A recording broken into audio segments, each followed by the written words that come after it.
Moi, je pense d'abord, il faut recadrer, il faut savoir ce que nous sommes. Alors, on fait des gros efforts de communication, mais c'est jamais assez. Et je crois que nous ne sommes pas ce qu'on appelle un grand bailleur en termes de montant financier. Nous sommes un bailleur bilatéral significatif et nous avons évidemment aussi le volet multilatéral avec essentiellement l'Union européenne, mais pas seulement. Ça, c'est le premier point.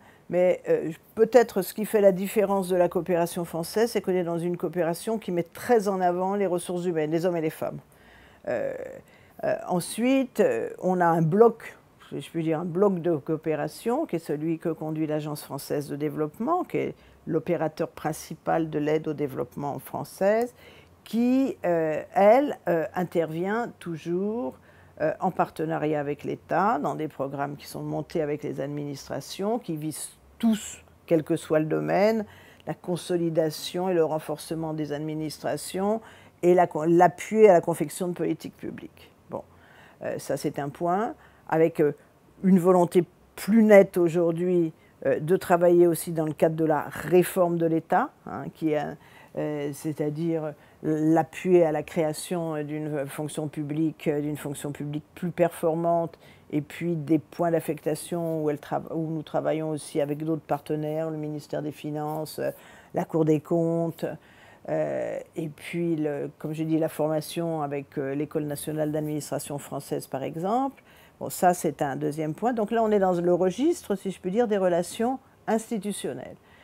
Et puis après, il y a un deuxième volet que j'appellerais un volet qui est celui de la promotion de la culture, de la francophonie, de la jeunesse. Voilà, ça c'est un volet, dirais-je, qui vise à appuyer la francophonie d'une certaine façon, mais une francophonie qu'on veut beaucoup plus utile, je veux dire, dans un pays où la question de la langue est aussi un sujet chaud, qu'on veut utile à une jeunesse, utile et attractif pour une jeunesse.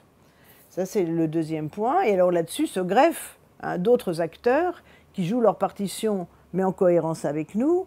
Les collectivités territoriales françaises, ça c'est une terre d'action des collectivités territoriales françaises ici. Alors, c'était le cas dans le passé, ça s'est étiolé quand il n'y a plus d'élection de maire, et ça a repris bien sûr depuis qu'il y a des maires élus. Et on a fait ces belles rencontres de la coopération décentralisée l'année dernière, qui ont vraiment été un stimulant, et qui ont généré de nouvelles coopérations, en particulier des Antilles françaises. Alors ça peut être des coopérations en matière de pompiers, ça peut être des coopérations en matière, là il y a une coopération qui se monte avec la Guadeloupe sur l'école de la deuxième chance, c'est-à-dire ils vont venir sélectionner ici des jeunes qui vont entrer dans des dispositifs qui sont des dispositifs chez nous de réinsertion, enfin de promotion de jeunes qui n'ont pas eu la chance de faire des études ou qui étaient en échec scolaire, etc., etc. Ça peut être du développement de l'urbanisme avec la région des Palmes, etc. C'est la même chose qui se passe dans nos coopérations universitaires. Certaines, nous les appuyons, d'autres se font naturellement. Bon, il y a tout ce réseau d'échanges. Et ce que nous avons fait cette année aussi, qui était gratifiant, je veux dire, c'est qu'on a pu reprendre ce qu'on avait délaissé pour des raisons bassement budgétaires ces dernières années. On a pu reprendre des programmes d'appui aux initiatives innovantes de la société civile haïtienne. Donc toujours pas la même formule, hein, des appels à candidature, des comités de sélection où nous sommes un élément, hein, mais pas l'élément déterminant, et puis une aide à des actions qui sont portées par des associations qui travaillent. Cette année, c'était Jeunesse et Médias. Bon, l'année prochaine, ça sera peut-être un autre thème.